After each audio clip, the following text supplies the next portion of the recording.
Bonjour à toutes et à tous et bon appétit à ceux qui nous écoutent en déjeunant. Nous sommes le lundi 13 avril et nous sommes toujours confinés, mais croyez-moi, on va essayer de garder le sourire. C'est le lien Info Bernica et ça commence sans plus tarder.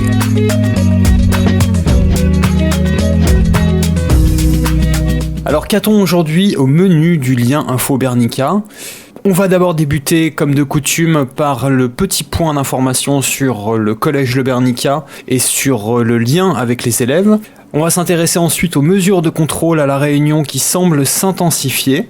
On essaiera ensuite de faire le point sur les thèmes qui seront développés ce soir par le président de la République lors de son allocution. On verra que la nature est encore et toujours le premier bénéficiaire de ce virus, avec des apparitions ici et là dans le monde d'animaux qu'on ne voit que très rarement en temps normal. Pour passer le temps au confinement, je partagerai avec vous quelques coups de cœur en matière de divertissement. Mais pour débuter ce numéro, comme d'habitude, on va faire un petit point sur le collège qui va entrer dans sa 5e semaine de confinement. On va faire un constat des dispositifs mis en œuvre pour faire le lien avec les élèves. Et on commence donc avec cette bonne nouvelle. Comme vous le savez, les élèves se connectent via le logiciel Pronote pour récupérer leurs devoirs et leurs leçons. La messagerie Pronote permet à la direction d'en savoir plus sur le rythme des connexions élèves et ce volume de connexion augmente de manière régulière, ce qui est bon signe évidemment. Les retours numériques aux sollicitations des professeurs augmentent et le nombre de parents se déplaçant pour venir chercher des documents papier augmente aussi. Mais surtout c'est la qualité du lien qui s'établit entre les professeurs et les élèves qui est impressionnant car il montre un suivi de qualité. Pour Monsieur Ben Saïd, directeur du collège Le Bernica, il faut, je cite, tenir compte des remarques des élèves et parents sur la charge de travail. La direction insiste également sur les outils utilisés par les professeurs pour composer les devoirs. Les outils pas ou peu adaptés doivent être écartés. Il faut également faire comprendre les limites de l'accompagnement aux parents dans l'explication des contenus demandés. C'est toute la difficulté, bien sûr, les parents ne pourront pas se substituer aux professeurs, c'est très compliqué, et c'est aussi à eux qu'il faut penser lors de la préparation des devoirs. Certains ont même la chance de pouvoir entendre de vive voix leurs cours, c'est le cas en histoire par exemple, matière pour laquelle Xavier Perrault enregistre des cours audio. Ils sont diffusés sur l'antenne d'ACB et ensuite podcastés sur YouTube. On continue dans le local avec cette résurgence des contrôles par les forces de police à l'occasion du week-end de Pâques. Si vous êtes sorti de chez vous hier ou avant-hier, dans les limites définies par les autorisations, bien entendu, vous avez peut-être remarqué la présence de forces de l'ordre ici et là. Les contrôles semblent en effet s'être renforcés. Qu'en est-il vraiment ? Hélicoptères, drones, contrôle routier, les forces de l'ordre procèdent à l'occasion du week-end de Pâques à un renforcement des contrôles. Cela a donné lieu à des scènes assez inédites, par exemple cet hélicoptère de la gendarmerie qui se pose à proximité de la plage de Saint-Leu pour interpeller les surfeurs à l'eau, ou encore ces drones équipés d'un haut-parleur qui interagissent avec les attroupements d'individus non autorisés. D'après le général Pierre Poty, commandant de la gendarmerie de La Réunion, interrogé au micro d'Antenne Réunion, je cite « On a recentré notre action sur les lieux touristiques, de façon à ne pas avoir une forte concentration de personnes. On a essayé par des points de contrôle plus ciblés de dissuader les rassemblements familiaux. » Selon le militaire, je cite encore, « Il faut féliciter la population réunionnaise. Je comprends que les gens aient besoin de s'aérer. Il faut faire comprendre qu'il faut persévérer. Il n'y a pas d'inflexion majeure dans le confinement. On y veille. Les gens restent respectueux parce qu'ils ont pris la réalité du risque. Il faut être ferme avec ceux qui ne respectent pas. » Fin de citation.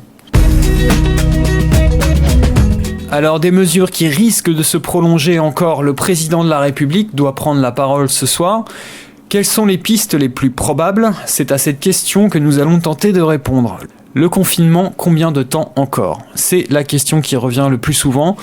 Le confinement est mis en place depuis le 17 mars dernier. Le bilan de l'épidémie a presque atteint les 14 000 morts sur le territoire français. Et pour la première fois depuis la propagation de l'épidémie, le nombre de patients en réanimation est en baisse. Ceci s'apparente donc à une preuve que le confinement fonctionne. Emmanuel Macron doit prendre la parole ce lundi pour, on le sait, reconduire le confinement. Le Canard enchaîné, célèbre journal métropolitain en général plutôt bien informé, estime que le confinement pourrait durer jusqu'au milieu du mois de mai, voire la fin du mois. Le déconfinement progressif se ferait durant le courant du mois de juin. Effectivement, on imagine mal déconfiner la population au mois de mai. Je m'explique. Ce mois de l'année dispose de nombreux ponts et jours fériés. Cela inciterait donc les citoyens à profiter du beau temps et à se rassembler, ce qui serait plutôt une mauvaise idée et qui pourrait raviver l'épidémie et causer donc une seconde vague de contamination. Pour le moment, aucun vaccin en vue. Une ou plusieurs vagues épidémiques pourraient donc ressurgir dans les semaines à venir. L'un des scénarios les plus évoqués serait d'alterner les périodes de distanciation sociale et des périodes de retour à la vie normale. Les épidémiologistes nomment cette stratégie de stop and go. Amis de la langue française, bonjour. Cela se baserait sur le nombre d'admissions en réanimation. Dès lors que la barre des 100 admissions est franchie, les mesures de distanciation doivent reprendre. Au contraire, tant que la barre des 50 admissions n'est pas franchie, les mesures de confinement peuvent être levées. Autre solution envisagée, un déconfinement par âge. Cela se baserait sur le principe que le coronavirus tue plus facilement les personnes âgées. Le but serait de protéger ces personnes à risque le plus longtemps possible en les laissant confinées. En effet, ces personnes resteraient confinées lorsque des personnes plus jeunes pourraient sortir à nouveau.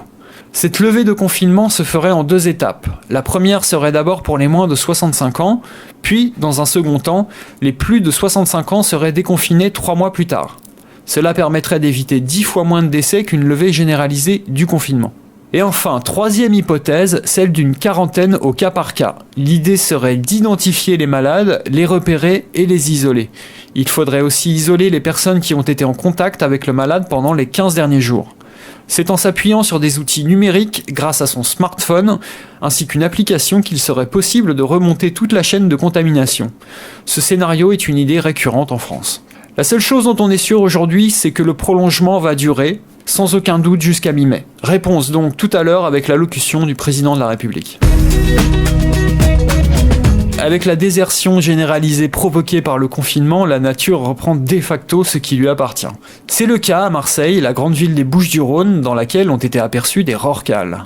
Les patrouilles littorales ont en effet filmé des images rares mardi dernier montrant 2 rorquals communs nageant paisiblement dans les eaux du parc national des Calanques. Les 2 cétacés, qui en moyenne mesurent environ 20 mètres de long, c'est le 2e animal le plus grand du monde, ont été aperçus non loin des côtes marseillaises par l'unité littorale des affaires maritimes. Pour Mathieu Imbert, du parc national des Calanques, interrogé par le journal La Provence, on se retrouve, je cite, avec une période où il y a vraiment très peu de bruit qui est généré par les activités humaines, et c'est vraiment un moment de répit pour les mammifères marins. Leur principal sens, c'est l'ouïe, ils s'en servent pour se diriger, trouver leur nourriture, pour communiquer entre eux et se rassembler. Il y a moins de bruit maintenant et moins de collisions, donc c'est vraiment un grand moment de répit pour ces animaux. Fin de citation. Parenthèse enchantée également pour l'atmosphère. 2 semaines après la mise en place du confinement en Inde, le pays ravagé par la pollution en temps normal respire à nouveau. La preuve avec les sommets de l'Himalaya qui sont de nouveau visibles jusqu'à 200 km aux alentours. Cela faisait près de 30 ans que les sommets de la célèbre chaîne montagneuse qui s'étend également à travers le Népal, le Pakistan, la Chine, le Bhoutan, sur plus de 2400 km de long, n'avaient pas fait partie du paysage. On passe sans transition au volet divertissement. Comment se détendre et se changer les idées? J'ai quelques pistes à vous proposer. Si comme ma compagne vous êtes fan de podcasts, je vous propose de faire un détour par le site magellan.com. M-A-J-E-L-A-N, pas avec un G comme le célèbre navigateur de nationalité portugaise si je ne m'abuse. Bref, en entrant le code Magellan, M-A-J-E-L-A-N, le service de podcast devient gratuit pendant 1 mois. Des milliers de programmes y sont disponibles, il y en a vraiment pour tous les goûts, c'est assez chouette. Donc rendez-vous sur le site magellan.com, M-A-J-E-L-A-N.com. Si votre truc c'est plutôt l'opéra ou si comme moi l'idée de découvrir l'opéra vous intéresse, l'Opéra de Paris proposera gratuitement un nouveau spectacle en streaming chaque semaine. Même chose à New York, le Metropolitan Opera met à disposition de tous un nouveau spectacle chaque soir. Donc rendez-vous sur le site opéradeparis, toutattaché.fr. Opéradeparis, toutattaché.fr. Pour les amateurs de sciences, les carnets de sciences du CNRS, c'est le nom de la revue semestrielle qui vulgarise les savoirs scientifiques pour le grand public. Normalement en vente en librairie, les 7 premiers numéros sont désormais disponibles en ligne gratuitement.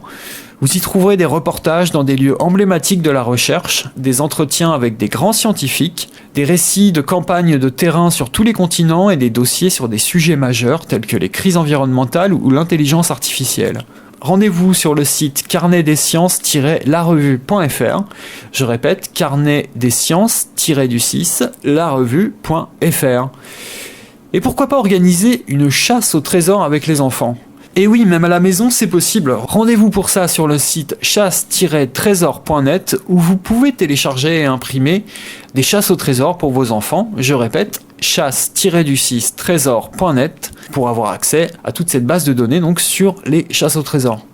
Et pour terminer, avis aux mélomanes qui ne connaîtraient pas déjà la plateforme de streaming française Deezer, c'est le moment ou jamais, pendant 3 mois, la plateforme musicale de streaming rend accessible tous ses abonnements. Vous pourrez ainsi profiter de votre sélection de musique, même hors connexion. Ça se passe sur Deezer.com, Deezer ça s'écrit Deezer.com, Deezer.com. Je sais que c'est pas facile à l'écoute comme ça de la radio, de noter, donc tous ces liens seront à retrouver sur le Facebook de la radio, je mettrai un petit post juste après l'émission. Donc vous retrouverez tous les liens évoqués dans l'émission.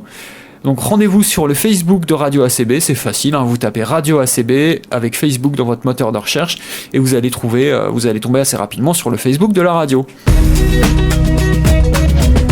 On arrive à la fin de ce numéro du lien Info Bernica. Demain, c'est Matt qui sera aux commandes. Quant à moi, je vous retrouve mercredi midi. D'ici là, prenez soin de vous. Comme d'habitude, on va se quitter en musique aujourd'hui avec le groupe Liars, menteur en anglais. Pas de mensonge en vue, juste la promesse d'un morceau étrange et atypique. Ça s'appelle Number One Against the Rush et c'est sur Radio ACB bien entendu.